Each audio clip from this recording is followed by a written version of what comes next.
Welcome to we learn virtual learning network में आपका स्वागत है। आज हम साइकोलॉजी सेशन 5 पे बात करेंगे and that is attention and perception.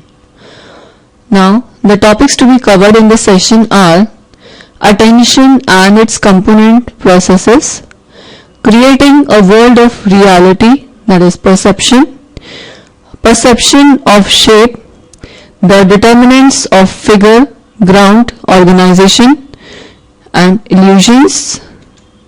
Next, perception of space, factors influencing perception, extrasensory perception. हम इस सेशन में बात करेंगे कि परसेप्शन क्या होता है, what do you understand by attention, और क्या फैक्टर्स इन्फ्लुएंस करते हैं परसेप्शन को। Next, now let's see the objectives here.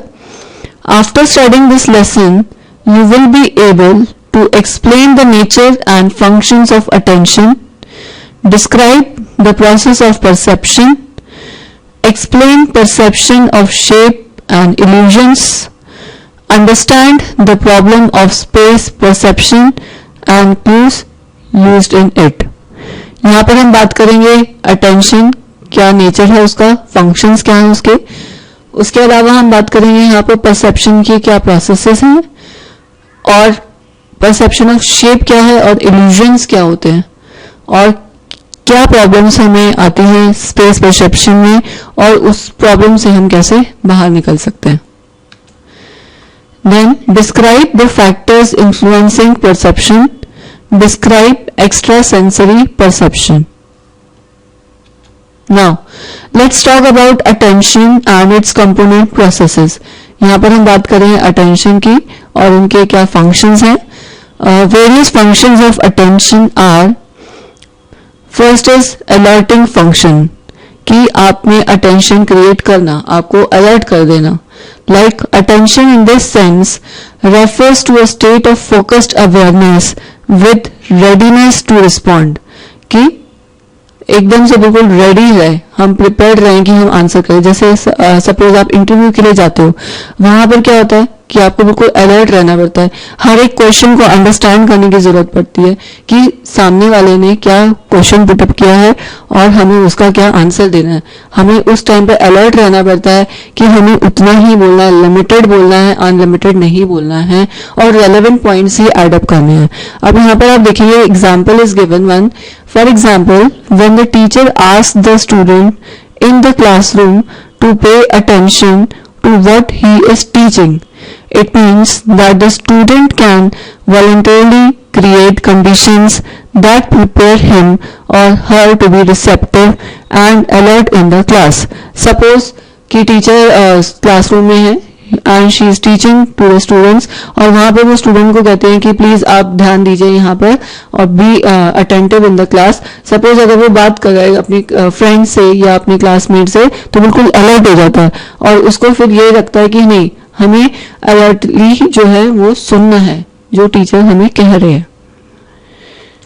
Next is selective function. यहाँ पर हम बात करते हैं सिलेक्टिव फंक्शन की। What does it means? Selectivity refers to a process by which attention is focused on stimulus or stimuli of ongoing interest and other stimuli are ignored. यहाँ पर हम बोलते हैं कि जैसे अगर आप किसी से बात कर रहे हो और एकदम से आपको किसी ने आवाज दे दी, तो आपका ध्यान वहां डाइवर्ट हो जाएगा और जो पर्सन आपसे बात कर रहा है उसकी बात नहीं सुन पाओगे इजीली। सपोज जैसे अगर आप फ्रेंड्स के बीच में बैठे हैं, कुछ डिस्कशन चल रहा है, सडनली आपका मोबाइल रिंग करता है, तो आपका जो अटेंशन उस बात पर ना होकर के मोबाइल की तरफ डाइवर्ट हो जाएगा कि मुझे कॉल पिक करना है। तो ये क्या हुआ, सिलेक्टिव फंक्शन की आपका उस पर्टिकुलर ग्रुप में जो डिस्कशन चल रहा है, आपका उस पॉइंट पर फोकस नहीं हो पाएगा और वो फोकस जो आपका डाइवर्ट हो जाएगा आपके मोबाइल पे, कि आपको मोबाइल पे बात करनी है, किसी का कॉल आ रहा है या सपोज कि कोई मैसेज आ जाता है, तो आप ईगरनेस आपके अंदर आ जाती है कि किस चीज का मैसेज आया, क्या मैसेज आया, let me see for that. Now for example you can see here that you are in a tea party organised by a friend. You are busy chatting with a friend in one group. When conversation was going on, you suddenly hear someone mentioning your name in one of the adjoining groups. Suppose आप T party में हैं, आपके friend ने organise किए, वहां पर आप chatting कर रहे हो या आप अपने फ्रेंड से बात कर रहे हो और उसी कॉन्वर्जेशन के दौरान जो है आपको कोई आवाज देकर बुलाता है, तो आपका सडनली जो है अटेंशन डाइवर्ट हो गया उस ग्रुप से और उस तरफ जाएगा कि किसने मुझे आवाज दी है. So your attention is diverted to the group from where you heard your name. Your friend is still talking to you, but your attention is diverted. आपका फ्रेंड आपसे बात कर रहा है, लेकिन जैसे ही आपने सुना कि किसी ने मुझे आवाज दी है, तो आप उस बात पर ध्यान ना दे करके आप इस बात पर ध्यान देंगे कि किसने मुझे आवाज दी है और who called me up. Next is limited capacity channel. We have limited capacity to process information that is available in the outside world. We process the task one at a time, called serial processing. When the task requires attentional resources or when the task is difficult, you can carry on with one task at a time, called serial processing. अब यहाँ पर आप अगर देखते हैं कि एक task जो है एट अ पर्टिकुलर टाइम पे आप उसको ही अटेंटिवली काम कर सकते हो. सपोज कि आप वर्किंग इन एन ऑफिस, आपके पास बहुत सारा काम है, लेकिन आप पहले ये देखोगे कि प्रायोरिटी बेसिस पे या अर्जेंट बेसिस पे कौन सा काम ज्यादा इंपॉर्टेंट है, आप उस पर अटेंटिव रहोगे रादर देन कि आप दूसरे कामों में लगोगे और उस हायर प्रायोरिटी टास्क को पहले कंप्लीट करके आगे अपने मैनेजर्स को फॉरवर्ड करोगे. तो यहाँ पर यही बात आती है कि जैसे अगर आप देखते हो कि एग्जाम अगर आपका सपोज केमिस्ट्री का है और उसके 4 दिन बाद अगर आपका इंग्लिश का है, तो आप फोकस किस पे करोगे? इंग्लिश पे ना करके आप केमिस्ट्री सब्जेक्ट को प्रिपेयर करने पे फोकस करोगे, क्योंकि डेट पहले उस एग्जाम की फर्स्ट है, उसके बाद ही इंग्लिश के. तो आपने क्या किया, सीरियल प्रोसेसिंग में आपने इंग्लिश सब्जेक्ट ना पढ़ के उस time period, particular time period में आपने केमिस्ट्री पर फोकस किया. So this is what we called as limited capacity channel, कि एक सीरियल वाइज आप चल रहे हो, स्टेप बाय स्टेप चल रहे हो, कि आपका जो अटेंशन जाएगा वो प्रॉपर एक पर्टिकुलर सब्जेक्ट पे जाएगा. जैसे अभी मैंने एग्जांपल दिया आपको केमिस्ट्री और इंग्लिश का, तो उस टाइम पीरियड में पर्टिकुलरली आप फोकस करोगे केमिस्ट्री का, कि नहीं मेरा एग्जाम आफ्टर 2 days जो है केमिस्ट्री का ना कि इंग्लिश का, तो I should focus on chemistry rather than on English. Next is vigilance function.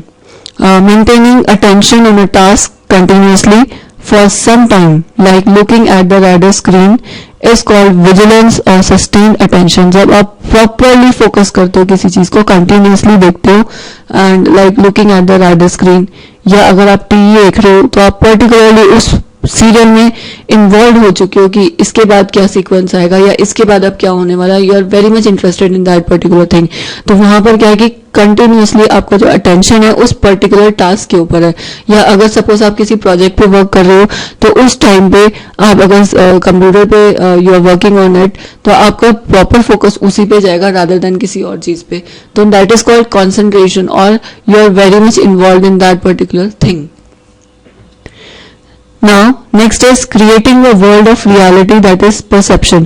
Perception क्या है? हमारे thoughts, हम क्या believe करते हैं, that is called perception. हमारे beliefs क्या है? Now, to survive and live in this world, we must get accurate information from our environment. कि जैसे आप देखते हो न्यूज आप रीड करते हो या न्यूज सुनते हो, न्यूज़पेपर्स रीड करना या मैगजीन्स या अपडेट्स करने के लिए like you go on internet पे भी आप चेक करते हो, तो आप जो है वर्ल्ड के साथ कनेक्टेड हो और डे टू डे आपके पास वो एक्यूरेट इंफॉर्मेशन होनी चाहिए. Now this information is gathered by our sense organs 10 in all. यहाँ पे 10 की क्यों बात की है कि 8 जो है वो एक्सटर्नल है और 2 जो आपके इंटरनल होते हैं, लाइक आपके सेंसरी ऑर्गन्स जो होते हैं, लाइक ईयर्स हो गए, आपके हियरिंग हो गया, स्मेलिंग हो गया, टचिंग हो गया, सीइंग हो गया, लिसनिंग हो गया, व्हाटएवर. तो ये सभी चीज इसमें इन्वॉल्व होती है कि आपका माइंड कहाँ पर आपने फोकस किया, आपका ध्यान कहीं और है लेकिन आप पढ़ कुछ और रहे हो. तो there is variety of differences. Now 8 of these are external and 2 internal or deep senses. We receive information from the external world and with the help of internal system we construct a world of reality. कि आपने उस particular information को किस तरीके से analyse किया, आपने किस तरीके से उसे परसीव किया. ठीक है, आप इंफॉर्मेशन ले रहे हो एक्सटर्नल वर्ल्ड से और इंटरनल सिस्टम्स में आप जाके उसको कंस्ट्रक्ट कर रहे हो and that is a world of reality. Now let's talk about perception of shape.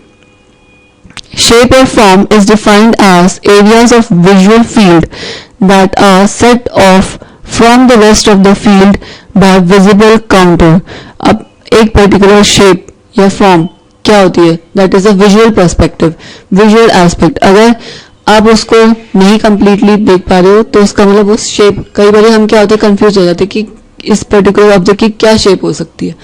तो इट डिपेंड्स, अगर वो इनकम्प्लीट है तो उसे कंप्लीट करना पड़ेगा ताकि वो विजुअलाइज हो, ताकि आप उसको इजीली परसीव करें या परसेप्शन लें। To perceive a shape its contours must be sharp enough to mark off region that is called shape. Contour becomes too weak or disappears, the shape also disappears. To perceive a shape, आपको अगर एक shape को perceive करना है तो वहां पर आपके जो काउंटर्स हैं वो इतने शार्प होने चाहिए कि वो आप एनालाइज कर सकते हो कि वो शेप क्या है पर्टिकुलर। अब यहाँ पर शेप की बात करें तो it could be a circular shape, it could triangular shape या रेक्टेंगुलर और स्क्वायर व्हाटएवर। तो इट डिपेंड्स, और जितनी ज्यादा दूर होता जाएगा शेप जो है वो डिसअपियर करता जाएगा। काउंटर मतलब जो उसकी आउटलाइनिंग अगर जितनी कम होती जाएगी, डिसअपियर करती जाएगी, तो इसी तरीके से जो शेप है वो भी डिसअपियर होती जाएगी। Now figure and ground. अब फिगर और ग्राउंड में क्या डिफरेंस है, या what is figure and ground? If figure ground segregation was not there, how confusing the world would have been for us. अगर फिगर ग्राउंड अगर सेग्रीगेट ना होते तो क्या होता कि बहुत से कंफ्यूजन्स होते और perceptual organisation would not be possible, और एक परसेप्चुअल ऑर्गेनाइजेशन नहीं बन पाता कि एक पर्टिकुलर फिगर के लिए एक ग्राउंड का होना बहुत जरूरी है। And without ground there is no figure. The distinction between figure and background is presented below. The figure has a shape while the ground is relatively shapeless. Figure की एक शेप होती है लेकिन ग्राउंड की कोई शेप नहीं होती। जैसे अब स्काई है, स्काई की कोई शेप नहीं है, लेकिन स्टार्स हैं, हम स्टार्स को देख सकते हैं, तो दैट इज हम उसकी शेप्स को ऑर्गेनाइज कर सकते, देख सकते हैं या विजुअलाइज कर सकते हैं कि ये किस शेप का है। लेकिन क्या हम स्काई की शेप को देख सकते हैं? It is endless. The ground seems to extend behind the figure. Ground है that is extended behind the figure. Figure के पीछे की एक support दे रहा है उसको। The figure has some of the characteristics of a thing, whereas the background appears like unformed material. अब जब हम sky को देखते हैं तो हम कहते हैं कहाँ end हो रहा है? There is endless. क्या इसकी shape है? We are not confirmed about it. तो क्या है कि बैकग्राउंड एक अनफॉर्म मटेरियल की तरह है और जो फिगर है वो कहीं ना कहीं कैरेक्टराइज करता है थिंग्स को। The figure usually tends to appear in front, the ground behind. जैसे हम बात कर रहे थे स्काई और स्टार्स की, तो स्टार्स जो है वो फ्रंट में आपको दिखता है और उसका जो ग्राउंड है जो पीछे sky, that is the ground behind it, और उसी की सपोर्ट पे stars are visual to us. The figure is more impressive, meaningful and better remembered. आप अगर किसी पर्टिकुलर फिगर को देखते हो तो वो ज्यादा इंप्रेसिव लगती है, उसमें कुछ ना कुछ मीनिंगफुल सेंस होता है और अच्छे से हम याद कर सकते हैं कि एक स्टार की शेप क्या होती है या एक बलून की शेप क्या होती है, बॉल की शेप क्या होती है। We recognise the shapes easily. Now, the determinants of figure ground organization. In this, we will talk about the laws of perceptual organization. First है इसमें good form, that is law of pregnance. This law states that perceptual organization will always be as good as the prevailing conditions allow.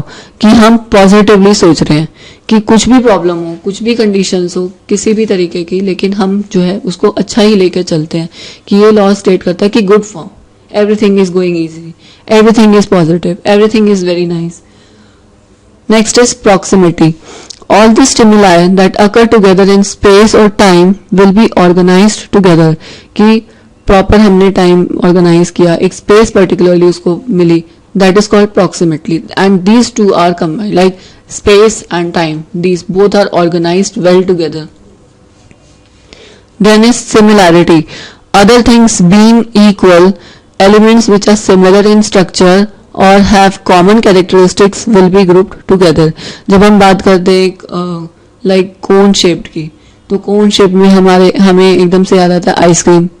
Ice cream is also cone shaped. इस तरीके से, या कौन सी ऐसे figure, ऐसे कौन सी चीजें हैं जो कोन शेप में है. अगर हम सर्कुलर की शेप्स की बात करें तो कौन कौन सी चीजें जो एलिमेंट्स है वो सर्कुलर शेप में, लाइक बॉल हो सकती है, और we can say orange also, और we can say sun, moon, these kind of things, they are circular in shape. Then comes closure. An incomplete figure will be seen as a complete one. कि हम बोलते कि नहीं almost इतना है, मतलब अगर इसे कंप्लीट किया जाए तो इतना ये कंप्लीट होके इस तरीके से बन सकता है ऑलमोस्ट. अगर हम ये 2 लाइंस को अगर हम जोड़े तो मे बी ये कंप्लीट फिगर एक बन सकता है. तो एक इनकम्प्लीट फिगर को हम कंप्लीट बनाते हैं, उसको ऑलमोस्ट कहीं ना कहीं क्लोज कर. Next illusions. इल्यूजन्स क्या होते हैं? हमारी इमेजिनेशंस, हमारे मिस इंटरप्रिटेशंस. हम कई बार बहुत ड्रीम्स देखते हैं, we usually have day dreams also. तो इल्यूजन्स बहुत सारी आती है हमारी माइंड में. Now what are illusions? Illusions are misperceptions resulting from misinterpretation of sensory information. कि आप बिल्कुल उसको कुछ और ही समझ लेना, किसी मिस इंटरप्रेट करना. ठीक है. Illusions are also known as false perceptions. Illusions जो है बिल्कुल अपोजिट है रियलिटी के, और इसलिए हम इसे कहते हैं false perceptions. For example, if there is a thick rope lying on one side in the dark, it could be perceived as a snake. आप देखते होगे कि अंधेरे में अगर आप कोई एक रस्सी का टुकड़ा रख लो और अंधेरे में आपको ऐसा लगेगा कि एक सांप पड़ा है वहां पर. So it could be perceived. वो क्या है? आपकी इल्यूजन. एक्चुअली में वो स्नेक नहीं है, एक्चुअली में वो एक रोप है, लेकिन डार्कनेस में आपको नहीं दिखा तो आपने एकदम से सोचा कि शायद स्नेक हो. Geometrical illusions. There are quite a few illusions that can be demonstrated by drawing some lines. These are called geometrical illusions. जैसे आप लाइंस है, लाइन से आप ट्रायंगल भी बना सकते हो, क्रॉस लाइंस भी बना सकते हो, पैरेलल लाइंस भी बना सकते हो. There are many things you can go on फिर with a single line or with 2 lines you can make. तो आपने कुछ और ज्वाइन कर लिया, एक बॉक्स बना सकते हो आप, उसमें एक हाउस बना सकते हो with the help of lines. और ये illusions जो है these are called geometrical illusions. The next is perception of space. Perception of space also refers to the perception of size and distance. कि क्या साइज है उसका और कितना डिस्टेंस है. सपोज एक आपने 2 लोगों की फिगर बनाई है, अगर आपने स्केच बनाया तो उन दोनों के बीच में कितना डिस्टेंस है, क्लोज डिस्टेंस है या ज्यादा डिस्टेंस है. या अगर आपने एक कार और एक ड्राइवर को लेकर एक स्केच बनाया, अब उसमें हमने ड्राइवर को इतनी दूर दिखा दिया, तो कहीं ना कहीं क्या distance gap is there, space gap is there. Distance. This refers to the absolute spatial extent d between the observer and the object. कि observer और object के बीच में कितनी दूरी है. Suppose आपको अगर कोई ऑब्जेक्ट आपके सामने है तो ज्यादा डिस्टेंस पे नहीं है तो you can see it clearly. बहुत दूर है तो आपको उसको देखने में थोड़ी सी प्रॉब्लम हो सकती है. Depth. It is relative spatial extent between 2 objects as viewed by the observer. कि कितना डिस्टेंस है, कितने एक्सटेंट तक है वो depth. For example the relative extent between the 2 trees as viewed by the observer. कि 2 ट्रीज हैं और उनके मतलब एक पास में एक दूर है, कितनी दूरी तक है, that is called relative extent. Next is size. The object has a physical size s that is out there. The individual perceives this. It is called perceived size, that is s dash. कि उसका physical size क्या है लेकिन आपने उसको क्या perceive किया, that is perceived size. कि आपने उस ऑब्जेक्ट को क्या लिया. अब सपोज बोला यहाँ पर माउस पड़ा है, अब आपने माउस को ऐसे समझा कि वो एक रैट है, दैट इज नॉट. माउस यहाँ पर it is connected to computers, so it could be like that. It is interesting to understand that we perceive depth and distance with the help of various cues available to us. These cues may be divided into 3 categories. First is non-visual cues. These cues are non-visual because they do not emanate from the retinal image, as is the case with other cues. ये retinal image से नहीं बनते, इसीलिए हम इन्हें बोलते हैं non-visual cues. Accommodation. What we call focusing in camera. In the case of eye, we call accommodation. Accommodation क्या है? जब आप फोकस करते हो कैमरे में तो आपको नहीं पता चल रहा कि आपकी इमेज वहां पर क्या आ रही है. ठीक है, so that is called accommodation. Then convergence. When you read the letters of this printed line, you converge your eyes to bring the image in both eyes to fall on the foreground of each eye for fusion and clear vision. कि अगर आपको letter read करो तो वहां पर क्या printed lines जो आपने क्या किया, कन्वर्ज किया आपकी आईज ने कि वो इमेज को आपकी आईज तक लेकर आए और क्लियरली आप उसको रीड आउट कर सकें. कि वो उसमें कंटेंट क्या लिखा है. Then comes binocular cues. Unlike the two cues discussed above, emanate from the retinal image itself. These cues are double images. When we fixate on an object, all other objects nearer or farther than the fixation point fall on the non-corresponding points and produce double images. जब आप एक particular object पर fix कर देते हो अपनी eyes, और जितनी भी आसपास की जो ऑब्जेक्ट्स हैं या जो दूर में हैं वो क्या करते हैं, वो सारे जो है नॉन कॉरेस्पॉन्डिंग पॉइंट्स पर आते हैं और इस तरीके से वो डबल इमेजेस क्रिएट करते हैं. Next is binocular disparity. Objects that are nearer and farther than the fixation point project their retinal images on the non-corresponding or disparate areas of the two retinas. कि यहाँ पर जितने objects like ज़्यादा दूर हैं या ज़्यादा पास है एक पर्टिकुलर फिक्सेशन पॉइंट से, तो वहाँ पर क्या है कि वो डिस्परेट, वो डिवाइड हो जाता है between the areas of two retinas. Then comes monocular cues.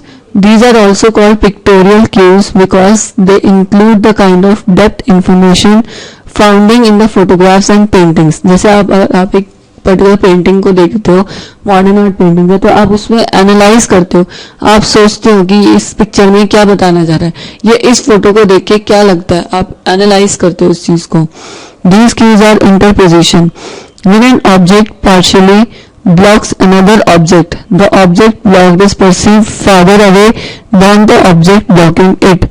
यहाँ पर आप देखते हो कि अगर सपोज एक ऑब्जेक्ट जो है वो ब्लॉक करता है पार्शियली दूसरे ऑब्जेक्ट को, तो जो ऑब्जेक्ट को ब्लॉक किया है वो दूर नजर आता है और rather than the object blocking it. Next comes aerial perspective. When you look at buildings in the city, buildings close by look clearer and their boundaries are well defined in comparison to distant ones which look grey and hazy. जब आप पास से किसी building को देख रहे हैं तो वो बहुत क्लियरली दिखेंगी, किस कलर की, उसके बाउंड्रीज वगैरह सब क्लियरली दिखेंगे, रादर दैन जो इतनी दूर हैं हमें क्लियर नहीं हो पाएगा और वो हमें ग्रे या हेजी टाइप में नजर आएंगी. Then is linear perspective. When parallel lines recede into the distance as railroad tracks, they converge towards a point in your retinal image. जैसे आप ट्रेन में बैठे हैं तो आप देखते हैं कि जो रेलवे ट्रैक्स हैं, अगर जितनी ज्यादा फास्ट ट्रेन जाती है तो हमें लगता है कि वो दोनों पैरेलल लाइंस इकट्ठी हो रही हैं, साथ में मिल रही हैं, बट ऐसा एक्चुअली में होता नहीं है. The lights and shadows. The shadows cast by one object on another can indicate which object is farther away. अब यहाँ पे shadows बता सकते हैं कि कौन सा ऑब्जेक्ट जो है, अगर एक ऑब्जेक्ट से शेडो निकली है तो दूसरे ऑब्जेक्ट तक, तो इट इज क्लियर कि कौन सा ऑब्जेक्ट फार्दर है और कौन सा ऑब्जेक्ट नियरर है. Next is familiar size. When we look at an object which is away from us, we can interpret the distance from the retinal image by taking into account the familiar size. कि क्या particular familiar size हो सकता है उसमें, कि अगर एक object को आप देखते हो और उसमें इंटरप्रेट करते हो कि इतना डिस्टेंस पे है वो, तो यू कैन रिकॉग्नाइज. अगर वो नियरर है तो you can recognise the size. If it is very far off we can not recognise it. Texture density gradient. This texture gradient is a cue to distance, कि कितने distance पे है उस object, that is the texture density gradient. Now factors influencing perception. Context and set effects. The context creates an expectation in our brain that influences our perception at a particular moment. कि किस context में, मतलब आपने उस particular चीज को किस तरह से लिया आपके माइंड ने और क्या परसेप्शन लिया आप उस पर्टिकुलर मोमेंट में. Needs and motives. These are personal variables, कि आपके क्या नीड्स हैं, आप किसको लाइक आपके नीड्स, बेसिक नीड्स हो सकते हैं, इमोशंस हो सकते हैं, values, personality etcetera influence our perception. Suppose कि हम बहुत ही इंट्रोवर्ट है तो हम आगे किसी को एक्सप्रेस नहीं कर पाएंगे अपने आप को. इमोशनली आप बहुत वीक हो तो छोटी छोटी बातों को आप उनको लेकर प्रॉब्लमेटिक सिचुएशंस फेस कर सकते हो. Social and cultural factors. Our perceptions reflect the effect of past learning and therefore if learning and socialization takes place in a particular social cultural background it will be reflected in our perceptions. हम बोलते हैं ना इसका background ही ऐसा है क्या होता है ये बैकग्राउंड पर्टिकुलरली, कि किस सोसाइटी में वो ग्रो हुआ है, उसका जो बैकग्राउंड है वो क्या है, उसकी पास्ट लर्निंग से उसने क्या सीखा है, दैट इज, और वो उसकी परसेप्शंस में दिखता है. Next is extrasensory perception. It's the type of perception in which perception is organized without the involvement of senses. यहाँ पर आप senses नहीं ले रहे हो, लेकिन आप अपनी perception को organize कर रहे हो. And this is extrasensory perception. It includes phenomenon like telepathy. It refers to transfer of thought between two persons at different places.